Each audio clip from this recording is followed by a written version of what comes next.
कोरियाई प्रायद्वीप में मचे उस तूफान की जिसके बारे में हर तरफ चर्चा हो रही है और जहां हर तरफ मिसाइल और न्यूक्लियर टेस्ट की बात हो रही है। साउथ कोरिया और नॉर्थ कोरिया दोनों देशों के बीच बड़ी तैयारी युद्ध की हो रही है।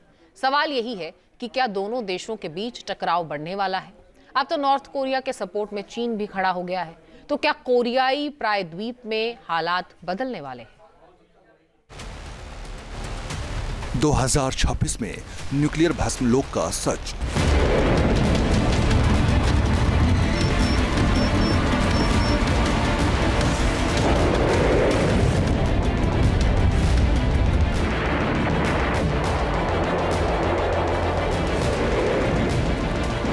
क्या नया साल तबाही लेकर आएगा?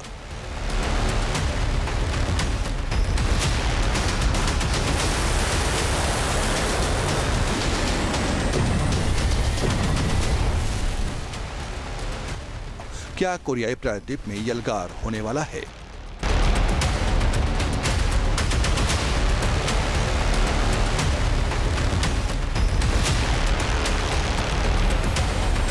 क्योंकि जिस तरह से नॉर्थ कोरिया के तानाशाह Kim Jong Un aggressive approach अपनाए हुए हैं, उसकी वजह से कोरियाई प्रायद्वीप में हलचल तेज है।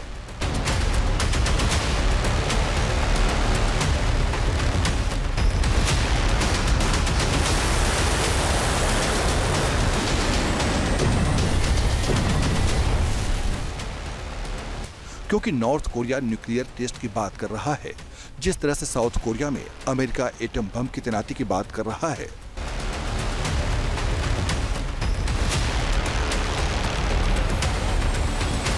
उससे किम जोंग उन काफी गुस्से में है, लिहाजा वो 7वीं बार न्यूक्लियर टेस्ट की बात कर रहे हैं और अपने न्यूक्लियर प्रोग्राम को तेजी से आगे बढ़ाने के बारे में सोच रहे हैं, जिसको चीन की तरफ से खुला सपोर्ट मिल रहा है। चीन ने अपने रणनीतिक दस्तावेज से कोरियाई प्रायद्वीप के परमाणु निरस्त्रीकरण के शब्द को हटा दिया है, जिससे क्लियर हो गया है कि बीजिंग उत्तर कोरिया को परमाणु सशस्त्र राज्य के रूप में मौन स्वीकृति देता है।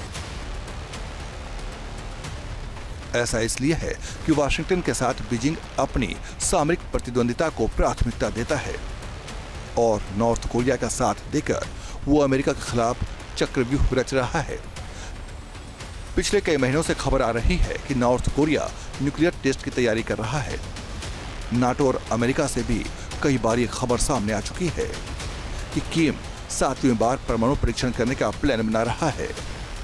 सैटेलाइट तस्वीरों से भी साफ पता चलता है कि नॉर्थ कोरिया लगातार अपनी न्यूक्लियर स्ट्रेंथ को बढ़ाना चाहता है। पिछले कुछ सालों में उसने अपने न्यूक्लियर साइट का विस्तार भी किया है, जिसकी वजह से साउथ कोरिया भी परेशान है।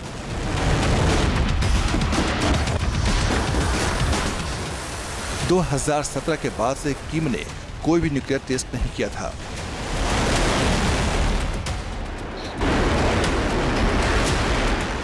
लेकिन बदले हालात में अब किम ने अपना स्टैंड बदल लिया है और रूस के साथ बढ़ती दोस्ती को आगे बढ़ा रहा है, तो अमेरिका को चिढ़ा रहा है। ऐसे में खुलेआम न्यूक्लियर प्रोग्राम को तेजी से आगे बढ़ाने की बात कहकर किम ने अमेरिका को फिर से चेतावनी दे दी है।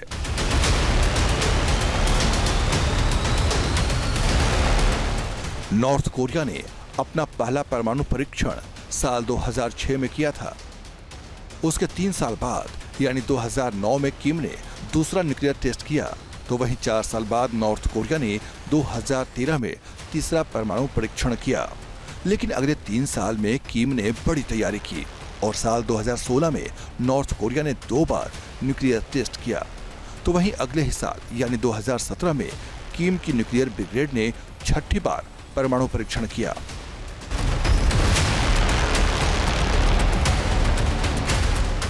नॉर्थ कोरिया को लेकर अमेरिका के राष्ट्रपति ट्रंप भी कह चुके हैं कि किम के पास न्यूक्लियर वेपन है।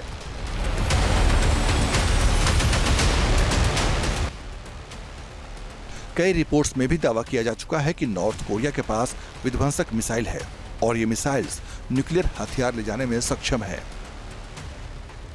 तो वहीं साउथ कोरिया एटम बम के मामले में नॉर्थ कोरिया से काफी पीछे है।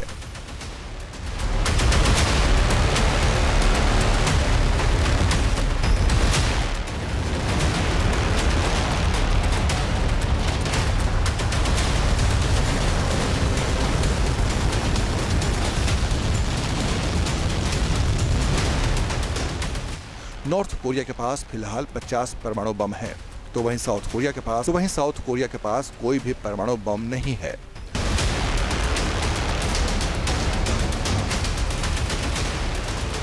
नॉर्थ कोरिया का न्यूक्लियर प्रोग्राम अभी रुका नहीं है, बल्कि गुपचुप तरीके से महाविनाशक हथियारों के लिए काम भी शुरू हो चुका है। नॉर्थ कोरिया के पास भले ही अभी 50 एटम बम हैं, लेकिन किम जोंग 250 परमाणु वॉरहेड बनाने का प्लान बना चुका है। न्यूक्लियर फैक्ट्री के सैटेलाइट तस्वीरों से खुलासा हुआ है। नॉर्थ कोरिया ने ऐसी सुरंगें बनानी शुरू कर दी हैं जिसमें लगता है कि वह बहुत जल्दी एक और न्यूक्लियर ब्लास्ट, न्यूक्लियर टेस्टिंग करने वाला है। ये भी बताया जा रहा है कि नॉर्थ कोरिया के पास करीबन 60 से 70 और न्यूक्लियर बॉम्ब्स बनाने के लिए यूरेनियम का भंडारण है। तो अगर नॉर्थ कोरिया हर साल 6 से 7 न्यूक्लियर बॉम्ब बनाता रहता है तो अगले 10 साल में वो 60 और 70 न्यूक्लियर हथियार और बना लेगा। यानी 10 साल के बाद नॉर्थ कोरिया के पास करीबन 120 न्यूक्लियर बॉम्ब हो सकते हैं।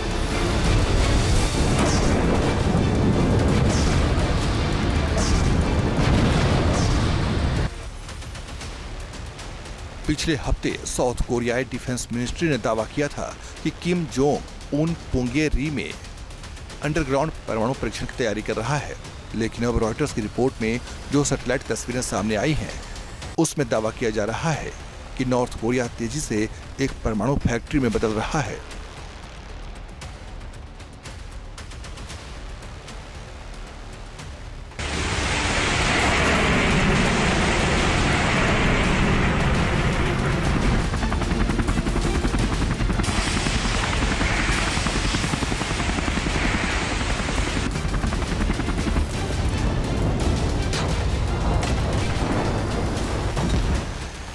योंगब्योन में नए रिएक्टर, यूरेनियम एनरिचमेंट प्लांट और वेस्ट वॉल्ट्स दिख रहा है। किम जोंग उन अब बड़े पैमाने पर न्यूक्लियर उत्पादन को बढ़ा रहा है। नॉर्थ कोरिया अब सिर्फ मिसाइल्स चलाने वाला देश नहीं, बल्कि एक पूरी परमाणु फैक्ट्री में बदल चुका है।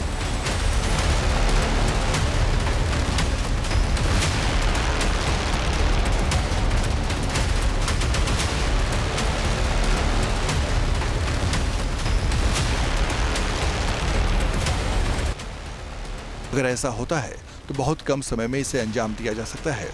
बताया जा रहा है कि नॉर्थ कोरिया ईरान के यूरेनियम को हासिल कर चुका है। साथ ही साथ चीन की तकनीकी मदद से अतिरिक्त सर्विलांस सैटेलाइट लॉन्च करने की तैयारी कर रहा है। साथ ही साथ ऑपरेशन मिडनाइट हैमर से बचने की तैयारी शुरू कर चुका है। खुफिया रिपोर्ट में किम जोंग के न्यूक्लियर प्रोग्राम पर जो खुलासे हो रहे हैं वो बेहद ही चौंकाने वाले भी हैं।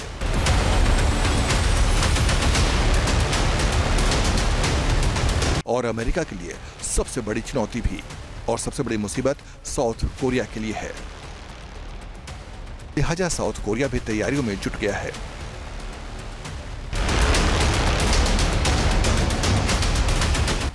दक्षिण कोरिया करेगा न्यूक्लियर विस्फोट। अमेरिका की ओर से तो साउथ कोरिया की धरती को न्यूक्लियर बमों का कवच बनाने की कोशिश तो हो ही रही है, लेकिन साउथ कोरिया भी अपनी तरफ से खामोश नहीं है।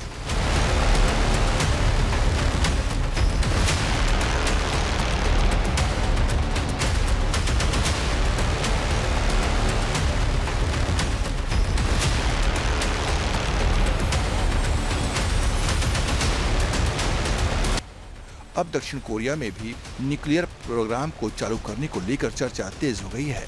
आम लोगों का सरकार पर दबाव भी है।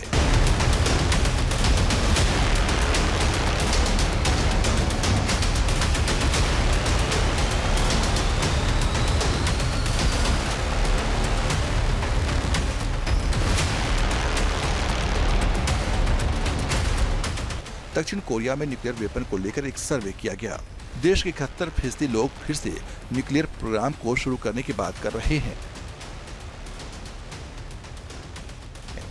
मतलब कि नॉर्थ कोरिया की ओर से बढ़ते तनाव की वजह से अब साउथ कोरिया की जनता का भी प्रेशर वहां की सरकार पर है और लोग देश में न्यूक्लियर वापसी चाहते हैं, क्योंकि नॉर्थ कोरिया ने ही 20 जनवरी 1992 के समझौते को तोड़ दिया है।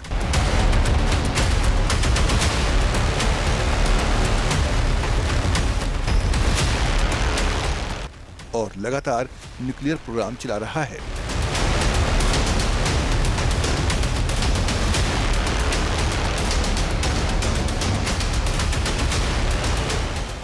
दरअसल 1991 में साउथ कोरिया से अमेरिका ने अपने परमाणु हथियार वापस ले लिए, जिसके बाद 20 जनवरी 1992 में नॉर्थ कोरिया साउथ कोरिया में परमाणु निरस्त्रीकरण को लेकर करार हुआ। दोनों देशों ने तय किया कि वो परमाणु बम से दूर रहेंगे। परमाणु परीक्षण नहीं करने की बात हुई। दोनों ही देश न्यूक्लियर बम इकट्ठा नहीं करेंगे।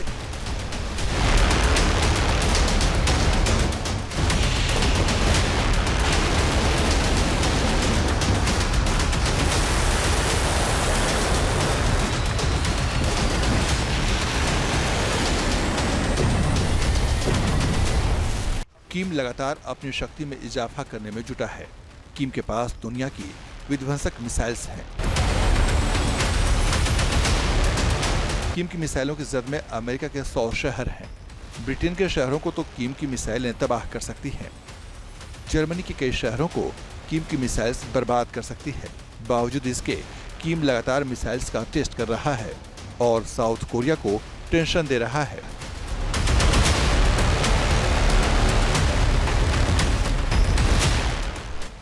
अभी हाल में किम ने मिसाइल का टेस्ट किया था। बताया जा रहा है कि ये 7000 किलोमीटर की ऊंचाई तक जा सकती है।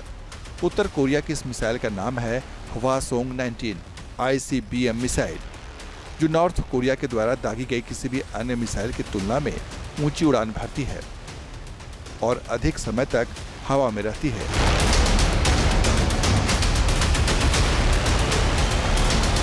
उत्तर कोरिया की ओर से दावा किया गया था कि इस मिसाइल के जरिए अमेरिका के ठिकानों को टारगेट किया जा सकता है। इसकी मारक क्षमता अमेरिका तक है।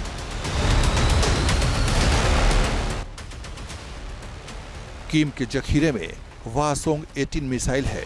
ये इंटरकॉन्टिनेंटल बैलिस्टिक मिसाइल है। इसकी रेंज 15,000 किलोमीटर है। अमेरिका तक मार करने में ये मिसाइल सक्षम है। वॉरहेड 3000 से 4000 किलोग्राम तक है। एक साथ कई न्यूक्लियर वॉरहेड ले जाने में सक्षम है। नॉर्थ कोरिया के पास हवासोंग 17 मिसाइल है। रेंज 15,000 किलोमीटर है। लिक्विड फ्यूल वाली इंटरकॉन्टिनेंटल बैलिस्टिक मिसाइल है। अमेरिका तक मार करने में यह सक्षम है। नॉर्थ कोरिया के जखीरे में हवासोंग 15 मिसाइल है। इसकी रेंज 13,000 किलोमीटर है। वॉरहेड 1,000 किलोग्राम है। न्यूक्लियर विस्फोटक ले जाने में सक्षम है। नॉर्थ कोरिया के जखीरे में नोडोंग 1 मिसाइल है। इसकी रेंज 1000 से लेकर 1500 किलोमीटर तक है। मीडियम रेंज की यह बैलिस्टिक मिसाइल है। वॉरहेड 1200 किलोग्राम है। नॉर्थ कोरिया के जखीरे में मुसुडन मिसाइल भी है। इंटरमीडिएट रेंज बैलिस्टिक मिसाइल है ये। इसकी रेंज 3000 से लेकर 4000 किलोमीटर तक है। इसकी वॉरहेड क्षमता 650 से लेकर 1250 किलोग्राम तक है।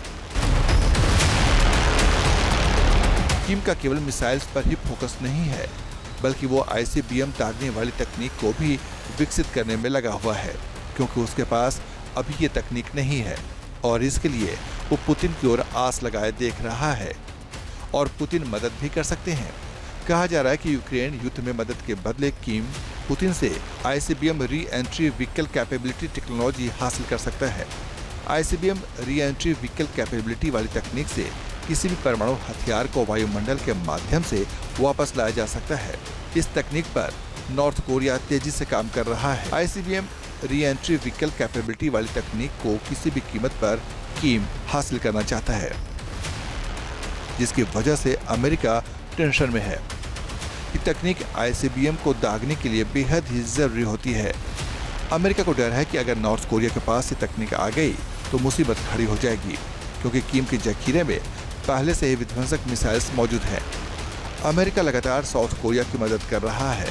अमेरिका के सपोर्ट की वजह से ही साउथ कोरिया के हौसले बुलंद हैं। नॉर्थ कोरिया की घेराबंदी करने के लिए साउथ कोरिया भी एग्रेसिव है। उसके जखीरे में भी विध्वंसक मिसाइलें शामिल हैं। अमेरिकी हथियारों की वजह से साउथ कोरिया भी किम को जवाब देने के लिए तैयार बैठा है। और अब एक नजर डालते हैं कि वो कौन कौन सी विध्वंसक मिसाइलें हैं, हथियार हैं, जिसको अमेरिका ने साउथ कोरिया को दिया है। तो साउथ कोरिया के जखीरे में अमेरिकी योद्धा कौन कौन से हैं उस पर नजर डालते हुए सबसे पहले बात F-35 फाइटर जेट की। ये सबसे घातक विमान भी है और एक फाइटर जेट भी है जो साउथ कोरिया के पास है। इसके बाद इस फहरिस्त में F-15 के ये स्ट्राइक ईगल है, ये भी साउथ कोरिया की जखीरे में शामिल है। और थर्ड एयर डिफेंस, ये भी पूरा सिस्टम साउथ कोरिया के पास है। इसके बाद इस फहरिस्त में शुमार है पैट्रियट एयर डिफेंस सिस्टम, ये भी एक घातक हथियार है। और ATACMS मिसाइल भी अमेरिका की तरफ से साउथ कोरिया को दी गई है। इसके बाद अब्राम्स टैंक भी इसी फहरिस्त में शुमार है। अब इसी से अंदाजा लगाया जा सकता है कि अगर आने वाले वक्त में कोई मुकाबला होता है तो अमेरिका और आगे बढ़कर साउथ कोरिया की कितनी मदद कर सकता है। मतलब कि अमेरिका के हथियारों से साउथ कोरिया को वरद हस्त हासिल है। यही वजह है कि किम चाहकर भी साउथ कोरिया को आखिर नहीं तरेर पाता, नहीं तो किम कब का साउथ कोरिया पर हमला बोल देता। लेकिन जिस तरह से किम अब 7वीं बार न्यूक्लियर टेस्ट करने का प्लान बना रहा है, उसकी वजह से कोरियाई प्रायद्वीप जंग का नया फ्लैश पॉइंट बनता जा रहा है। ऐसे में सवाल यही है कि क्या साउथ कोरिया की वजह से अमेरिका और नॉर्थ कोरिया में सीधे तौर पर तनातनी शुरू होगी।